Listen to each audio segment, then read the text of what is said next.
Hi everyone. In this video I'm going to be taking a look at the new GPU particle lighting system.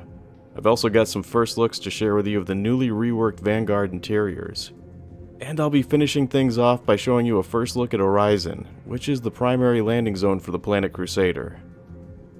The new GPU particle lighting system that they're going to be implementing is not only less costly than the old CPU particle system, it's also better looking and has the ability to blend lighting in better with the surrounding environment. Since this new system is so much less costly to run than the old GPU lighting system, it allows them to focus more on the visual quality of the particles, without having to worry about it affecting the game's performance. This system was invented by ID Tech, and CIG took this technique and ended up pushing it even further.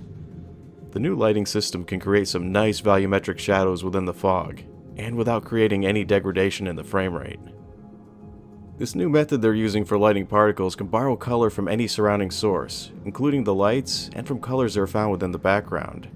This in turn will blend the particles better with the surrounding environment, and will make it match the scene instead of standing out from it.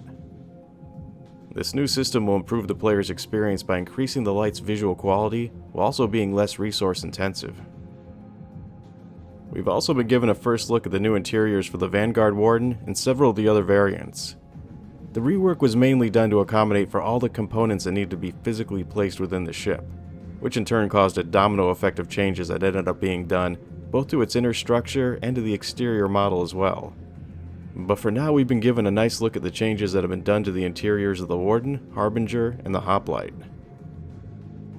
The area located just behind the cockpit is now the components room, which has been stacked full of them. Even the stairs slide back to reveal access to the radar system. They've also redesigned the modular portion of the ship's interior. This area is now much wider and open than it used to be. It still retains all of its previous functions, like the engineering station. It still has a bathroom and extra storage compartments. They also have a gantry and some newly designed gun racks, a locker, and the bunk beds. It even has more storage room for additional components back there. So now all the Vanguards, including the Hoplite, are going to have the same style cockpit, components room, and rear ramp. It's just going to be the modular unit that's going to change. We also have a first look at the Harbinger, which is the torpedo ship variant. It also still has beds, a bathroom, a gantry, and a weapons locker located next to it.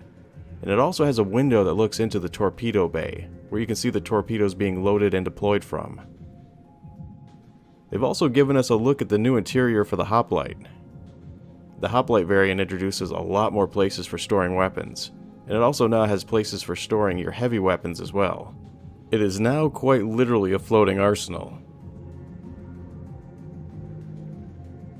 We've also been given a first look at ORISON, which is going to be the primary landing zone for the planet Crusader.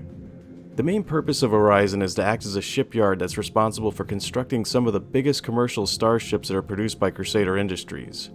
The planet's unique properties allows the platforms to be suspended up in the stratosphere like they are. This should provide the perfect vantage point to appreciate some amazing views of the sunrise from.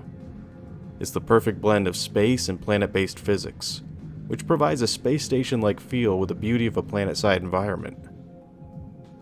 The landing zone itself consists of a series of platforms that are each dedicated to a specialized function, and are all interconnected by a network of trains that run to and from a centralized hub. These platforms will have everything from dry docks to housing platforms, space stations, gardens, areas of commerce, and transportation hubs. While in the background, you'll be able to see massive ships like the Genesis Starliner and the Hercules transport vessels as they're being constructed in the shipyards. Well, that's going to be it for this episode.